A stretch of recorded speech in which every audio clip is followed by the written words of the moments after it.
भूल भुलैया।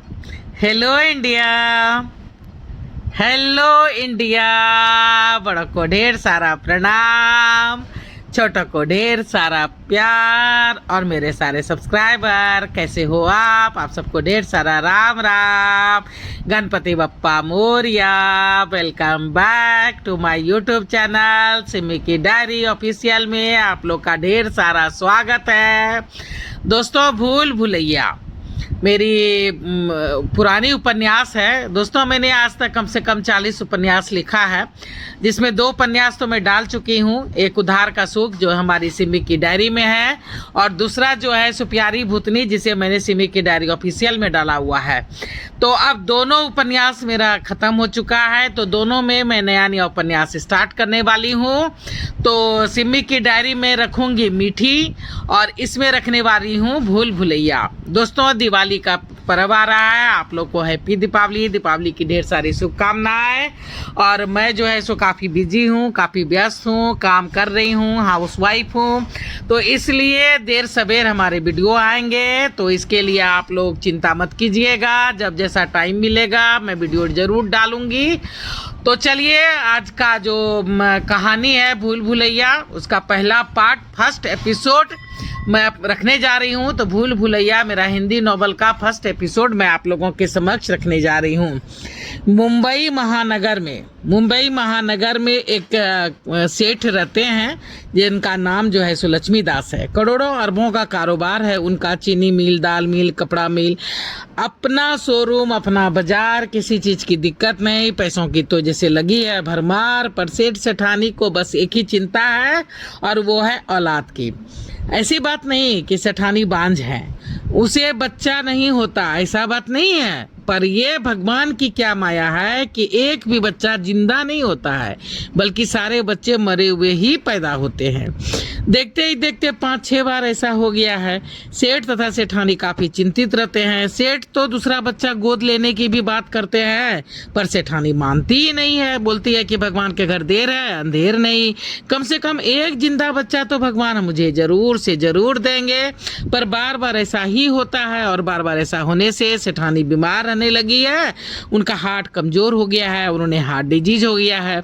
इस बार वो फिर से माँ बनने वाली है। सेठ काफ़ी चिंतित हैं, क्योंकि सेठानी की डॉक्टर सहेली का कहना है कि बार बार बच्चा खराब होने से, यानी मरा हुआ पैदा होने से, इनके यूटेरस में कुछ खराबी हो गई है, और लगता है कि इस बार अगर मरा हुआ बच्चा हुआ तो शायद इसका यूटेरस भी निकालना पड़ेगा, और यशोदा फिर कभी भी माँ नहीं बन सकेगी।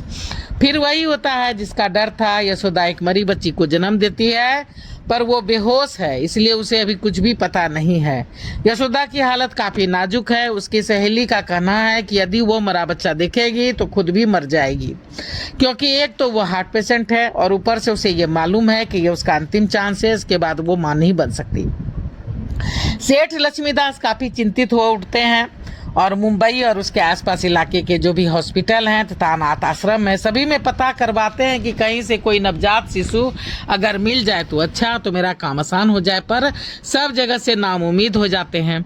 हार फार के वो सेठ जो है सो अपने डॉक्टर मित्र के क्लिनिक जाते हैं। जैसे ही गाड़ी से उतरते हैं, देखता है कि एक ठेला चलाने वाला जो है सो वो टेम्पू में लेके अपनी पत्नी को, बीमार पत्नी को लेके आया है, और उसका डॉक्टर मित्र का पैर पकड़ के रो रहा है।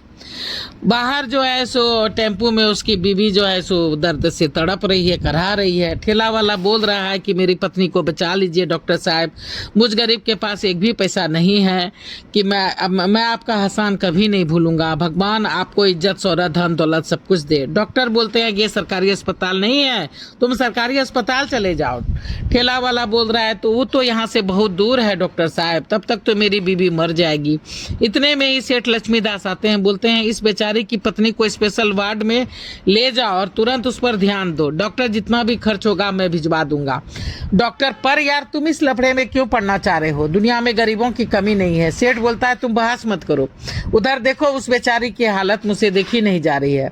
ठेला वाला सेठ का बहुत ही शुक्रिया अदा करता है। डॉक्टर वार्ड बॉय को आवाज लगाता है और फिर उस नर्स का और वार्ड बॉय के मदद से जो है सो स्ट्रेचर पर लेकर के सब आते हैं और उसकी पत्नी को कुर्सी पे बिठा करके ले जाते हैं और स्पेशल वार्ड में ले जाते हैं।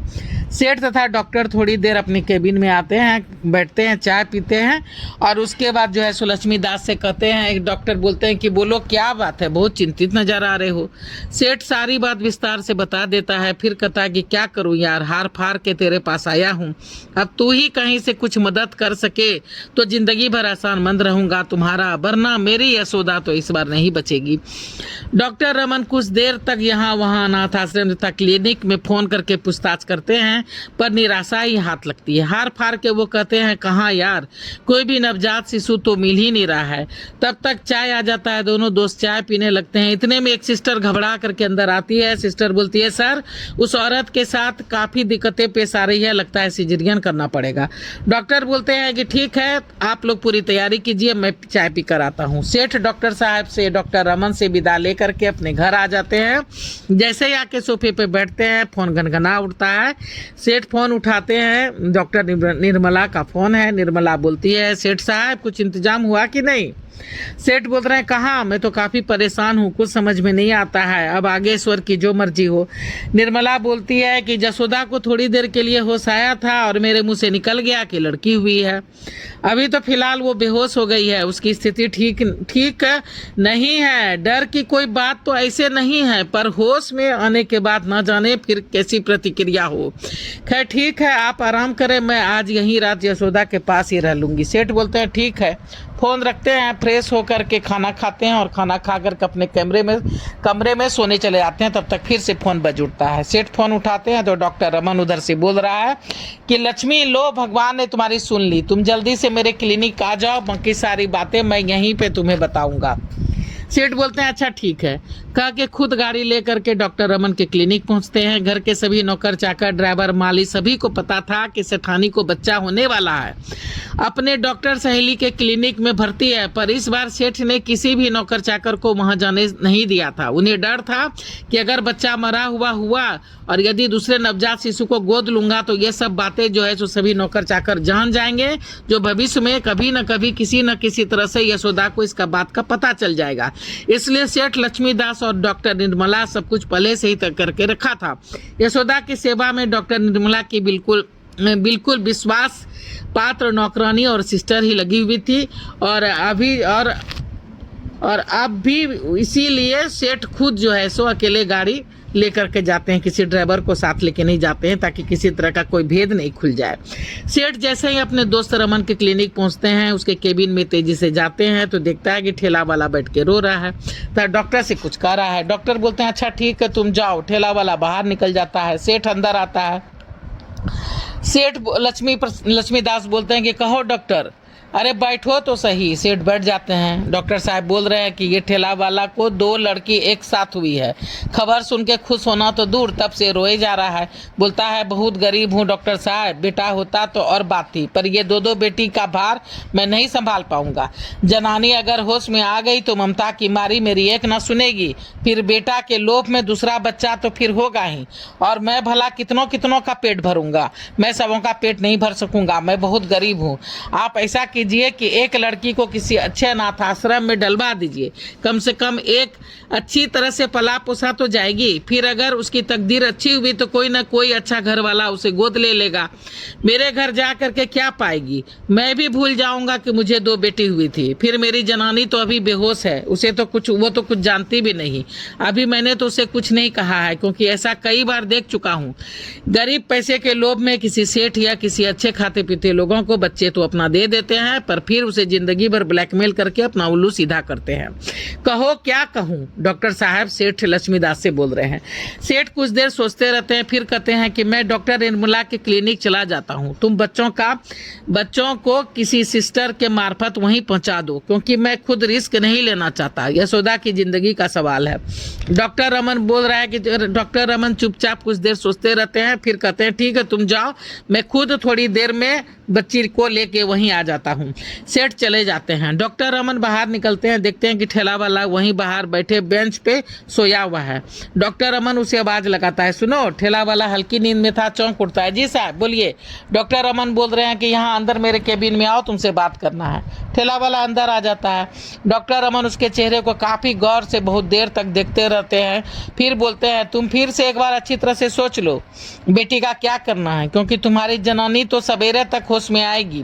ठेला वाला हाथ जोड़ करके बोलता, मैं बहुत सोच चुका हूँ डॉक्टर साहब, कसाई हूँ, कसाई नहीं हूँ, बाप हूँ, कसाई नहीं हूँ जो उसे मार दूँ, पर दो बच्चों को यदि समय पर दूध और दवाई ना मिला तो उसमें से किसी न किसी की मौत तो ऐसे भी बिना पैसे की हो जाएगी। आप हम पर एहसान कीजिए साहब, किसी अच्छे अनाथ आश्रम में से भिजवा दीजिए तो जिंदगी भर मैं आपका एहसानमंद रहूंगा, आपका एहसान होगा मुझ पर। डॉक्टर रमन बोलते हैं पहले तुम वादा करो, तुम कभी भी भूल से भी ना तो तुम मुझसे अनाथ आश्रम का पता पूछोगे, ना ही इस बात का किसी से जिक्र करोगे, यहाँ तक कि तुम अपना पत्नी को भी कभी कुछ नहीं बताओगे, तभी मैं कुछ सोच सकता हूँ, क्योंकि लड़की वाली बात है, भगवान ना करे अगर कभी जिंदगी में इसके साथ कोई ऊंच नीच हो गई तो मैं भी अपने आप को माफ नहीं कर सकूंगा, इसलिए अच्छा घर परिवार और अच्छा अनाथ आश्रम मुझे इसके लिए ढूंढना पड़ेगा। ठेला वाला बोलता है, मैं आपका कसम खाकर कहता हूँ साहब, अभी और इसी वक्त से मैं भूल जाऊंगा सब कुछ। मैं ये भी भूल जाऊंगा कि मेरी 2 बेटी हुई है, मैं यही याद रखूंगा कि मुझे मात्र एक ही बेटी हुई है और मेरी बेटी जहां रहे खुश रहे, जिए बचे, बस यही दुआ करूंगा उस प्रभु से। डॉक्टर बोलते हैं तो ठीक है, मैं खुद तुम्हारी बेटी को एक अच्छे अनाथ आश्रम में अभी ही पहुंचाता हूँ। ठेला वाला खुश होते हुए बोलता है कि मेहरबानी है आपकी साहब, मैं अपने कसम पर कायम रहूंगा, मैं ये भी नहीं पूछूंगा कि आप कहाँ और किस अनाथ आश्रम में उसे डालने जा रहे हैं। डॉक्टर बोलता है कि ठीक है अब तुम जाकर सो जाओ, क्योंकि तुम्हारी पत्नी को सवेरे ही ठीक से होश आएगा, अभी होश नहीं आएगा। ठेला वाला बोलता है जी साहब। ठेला वाला वहाँ से चला जाता है। डॉक्टर रमन बच्ची को बहुत अच्छी तरह से शॉल में लपेट करके एक टोकरी में ले करके खुद गाड़ी ड्राइव करके डॉक्टर निर्मला के क्लिनिक पहुँचते हैं। डॉक्टर निर्मला तथा सेठ दोनों खुश हो जाते हैं। डॉक्टर निर्मला बच्ची को ले करके यशोदा के कमरे में जाते हैं तथा उसे पालने में लिटा देती है। संयोग से यशोदा अब भी बेहोश है।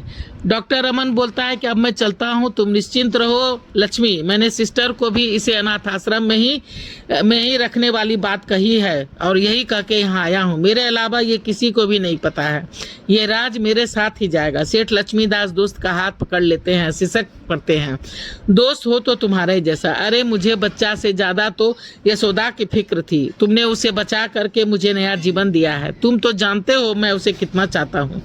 डॉक्टर रमन की आंखें भर जाती है, जानता हूँ यार, सब जानता हूँ, फिर जीवन साथी के बिना जीना भी कैसा जीना है, ये मुझसे ज्यादा भला और कौन जान सकता है। सेठ लक्ष्मीदास माफ करना यार, मैं अनजाने में तुम्हें दुख पहुंचा बैठा। डॉक्टर रमन बोलते हैं अरे नहीं यार कोई बात नहीं। तो चलिए दोस्तों, मैं फर्स्ट पार्ट भूल भुलैया का यहाँ पे समाप्त कर रही हूँ, दूसरा पार्ट लेके फिर मैं आप लोगों के समक्ष आऊँगी। अगर पहली बार चैनल पे आए हैं तो चलिए मुझे सपोर्ट कर दीजिए, थोड़ा सा सब्सक्राइब कीजिए, कमेंट्स कीजिए, लाइक कीजिए, शेयर कीजिए और बेल बटन जरूर दबाइएगा, ताकि जब मैं वीडियो डालूंगी तो आप लोग को नोटिफिकेशन मिलेंगे। अब मैं अपनी वाणी को यहीं पर विराम देना चाहती हूँ। जय भोलेनाथ, हर हर Mahadev. Thanks for watching my video. Thank you very much.